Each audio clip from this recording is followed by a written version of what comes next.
welcome back, one and all, to the Simple Plot of, the podcast where I try to simplify the plots of games as best as I can. As always, I am your host, Cameron.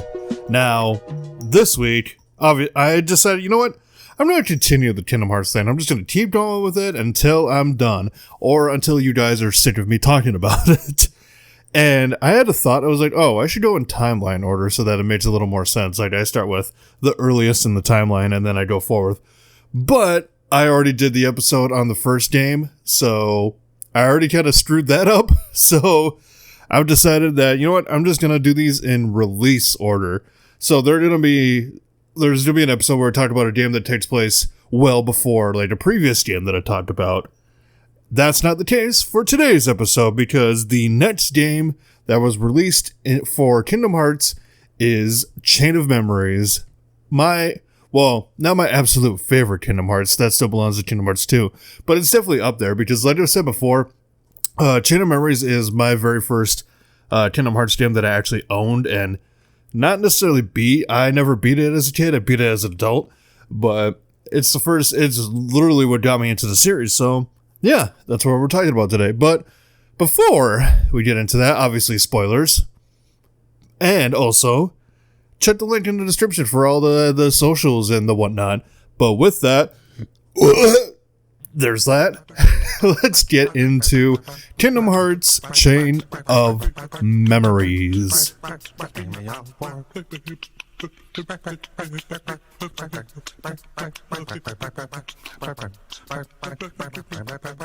So as always, before we get into the whole, meat and potatoes of everything, well, first off, Mochi, do not destroy stuff while I'm recording an episode, please. Please and thank you. You know what? I'm gonna pause this real quick. Mochi! Everything's fine. Don't worry about it. Anyway, Chain of Memories. Kingdom Hearts Chain of Memories came out in 2004, obviously developed by Square Enix, and also a company called Jupiter for the Game Boy Advance. Now, this is definitely a weird one when it comes to Kingdom Hearts, because obviously the first game came out on the PS2, so a lot of people were like, oh, it's going to be a PlayStation game going forward. Nah. Not the sequel going directly to Game Boy Advance. Obviously, the second game in the Kingdom Hearts series, direct sequel to the first game, whose ending is set about a year. The setting in Chain of Memories is set a year before the events of Kingdom Hearts 2. Chain of Memories follows Sora and his friends as they explore Castle Oblivion while battling Organization 13, a new group of antagonists. The game uses a new card-based battle system rather than its predecessor's real-time combat system, and it was one of the first GBA games to incorporate full motion video. So yeah, they did a complete 180 with the combat system in this one. Instead of the usual, press, this button to attack and then press these buttons to do magic. It's a whole card-based system, and this game gets a lot of hate for the card system, because they're like, oh, it's stupid. And people are saying it's stupid just because it's not like the first game. I mean, come on, guys, get with it. Heaven forbid they try something new with their second game, to be fair, but still. Chain of Memories was released, hold on, let me pull it up here, in Japan on November 11th, 2004, North America, December 7th, 2004, Australia, January 13th, 2005, and in Europe, May 6th, 2005. Now, there is another version of, Chain of Memories. Japan got Re-Chain of Memories on March 29th, 2007, and North America didn't get it until December 2nd, 2008. Now, Re-Chain of Memories is basically the original Game Boy version, but it's 3D. It's a console version of Chain of Memories.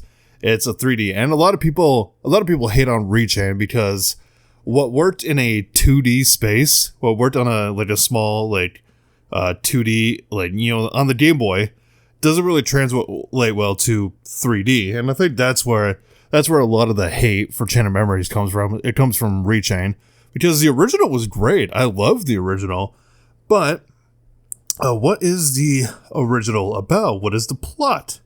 Well, first of all, let's go over the whole combat thing.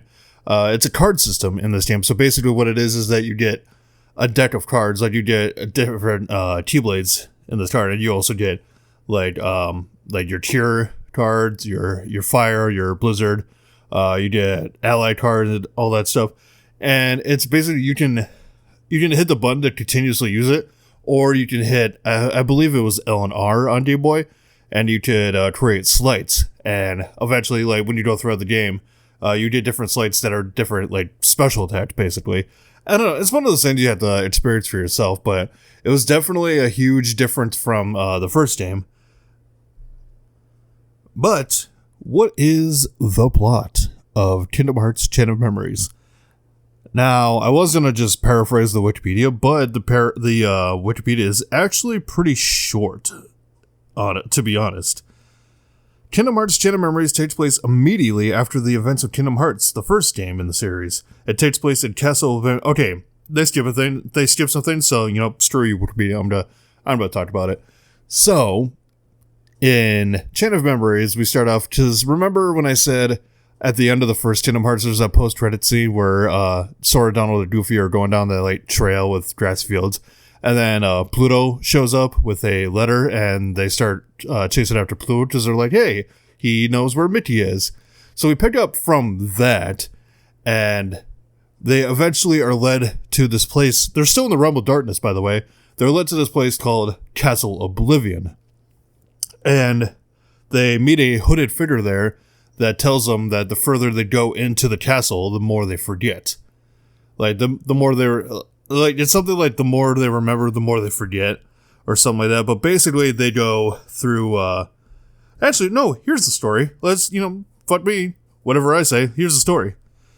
As Sora, Donald Duck, Goofy, and Jiminy Cricket are searching for Riku and King Mickey, a man wearing a black hooded coat appears and directs Sora towards a massive fortress called Castle Oblivion. Upon entering, the friends realize they have forgotten their abilities. The hooded man says as they proceed deep into the castle, they will lose more memories, but will uncover new ones. He creates a deck of cards from their memories and tells them everything they encounter in the castle will be based on their memories. Sora ascends the castle and fights other hooded figures who are part of a group called Organization. As Sora loses his memories, he gradually appears to remember a girl named Naminé, an old friend of his. Organization member Larcene tells Sora that Naminé is being held prisoner in the castle. Sora clashes with a replica of Riku that was created and is controlled by another Organization member, Vexen. Both Sora and the replica believe Riku. Axel, an Organization double agent, kills Vexen for his betrayal to the Organization, but later releases Naminé and allows her to meet Sora. Sora discovers Naminé has been manipulating his memories under the orders of Marluxia, the Lord of Castle Oblivion, who lures Sora to the castle, as part of his and Larcene's plan to overthrow the Organization. Sora climbs to the highest floor and defeats Larcene and Marluxia, after which Naminé puts Sora and his friends into pod-like machines to help them regain their lost memories. This process will cause them to forget the events that occurred in the castle. Before they are put to sleep, Sora and Naminé promise to meet again as real friends after he reawakens. So, yeah, that's basically the whole thing. He goes to this castle, he finds out, he's like, oh, well, I'm starting to forget Kairi, but I remember this girl named Naminé, I gotta go save her. And then Naminé's just like, actually, we were never friends. Those are fake memories I put into your head. The Organization was making me do it. But I can restore your memories, but at the cost of you're not going to remember anything that happened. So literally, like, if you think about it, Sora does not remember literally any of what happened in Chain of Memories. Like, bupkis, zilch, nada. I really hope, like, in, like, Kingdom Hearts 4 or, like, maybe later down the line, he does, like he finally, because, well, I'm getting ahead of myself, but let's just say I hope we get to a point in the Kingdom Hearts story where Sora gets, he learns about everything that happened in at Castle Oblivion. So everything I just read there was the end of Sora's story. So you beat Sora's story and then you find out there's another story you could play, which is called Reverse Rebirth. In Reverse Rebirth, which occurs concurrently with the game's main story, Riku is transported from the Realm of Darkness to Castle Oblivion's deepest basement. As he traverses the castle, Ritu fights figments of previous enemies to combat his inner darkness. Vexen fights Ritu to obtain his data and creates Ritu's replica to counter Marluxia's plan. Ansem, who still possesses Ritu's body, tries to regain control of Ritu, but Mickey's power keeps Ansem at bay. Along the way, Ritu battles I got ahead of myself. Along the way, Ritu battles and defeats Lexius, a member of Vexen's circle, but is dragged into the realm of darkness. Mickey saves Ritu before Ansem nearly succeeds in taking Ritu's body as his own. With Marluxia eliminated, another of Vexen's allies, Zexion, attempts to dispose of Ritu by drowning him in light.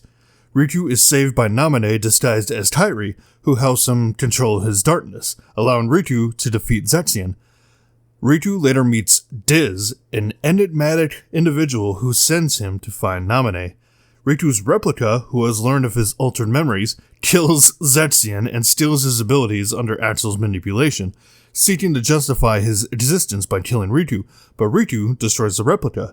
Naminé tells Ritu Ansem lives in his heart, and Ritu chooses to fight Ansem. Diz summons Ansem for Ritu to fight, and Ritu defeats Ansem. Ritu then sets out with Mickey on a journey to use both his darkness and light. So, Ritu's whole thing, Ritu doesn't lose his memories at all throughout, his portion of the story, but his overall, character arc is, obviously, he still has darkness in him from when he was possessed by Ansem in the first game, and he's trying to find the balance between, light and dark, because, so, we're made to believe in the first game that, light good, dark bad, but Ritu is just you know what? What if I could balance both and still be a hero? Still be a Keyblade master, or a Keyblade, a Keyblade wielder, basically. So that's Ritu's whole thing in that. He's just, he's balancing the thing between light and darkness. He's trying to balance everything, but I don't know what I'm saying anymore. But yeah, he's trying to balance light and darkness. To quickly go over Organization 13.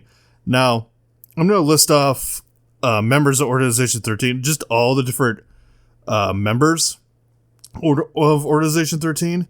And actually, I could probably look up who are the organization members in Chain of Memories. Think, computer, think. Oh god, I got the AI overview. I don't know how accurate the AI thing is. Let's see. The organization members encountered in Kingdom Hearts Chain of Memories are Marluxia, Larxene, Vexen, Lexius, Zexion, Saïx, Axel, and Demyx. That is true. I do remember seeing Demyx. So, yeah, those are the organization members you meet in Chain of Memories. There are more that you meet in Kingdom Hearts 2, but we'll get to that when we talk about Kingdom Hearts 2. But overall, I do want to say with Chain of Memories, if you can, definitely experience the original. But I know Rechain is a lot easier to get a hold of, especially with the 1.5, 2.5 remix. That's the one I currently have, and the one. So I'm currently I played through Sora's story, but I have not beat Ritu's story yet because I think I'm stuck on Lexius. He's tough. He's kind of a tough boss battle, but I mean there are emulators. You can find the original Chain of Memories too, but if you want a more easily available version of Chain of Memories, definitely go for the 1.5, 2.5 remix because it's in there. But yeah, Chain of Memories, it's not the most popular by far amongst the community. I constantly, when I see the Kingdom Hearts subreddit, I see a lot of people just talking mad shit about Chain of Memories, but I'm like, you know what? I'm just sitting there no, it's my favorite! How dare you! But I can understand why people would not be that fond of Chain of Memories. It's Especially Rechain, because what worked in 2D, like I said, what worked in 2D does not translate well to 3D. But Chain of Memories, while it's not my top favorite game, it holds a special place in my heart. But I think with that being said, I've said all I can say on Chain of Memories. And wow, I actually simplified a plot for once. But yeah, let me know what you guys thought of this episode, what games you want me to cover. Next episode, we are moving on to, I believe, Kingdom Hearts 2. I believe that's the next in the release order. So yeah, next episode, we're talking about Kingdom Hearts 2. But I hope you guys enjoyed this episode. Like I said, link in the description for all the socials and whatnot. Just, talk to me, find me places, come say hi. I have been Cameron. Drink plenty of water, do positive things out there. And as always, I will see you guys in the next one.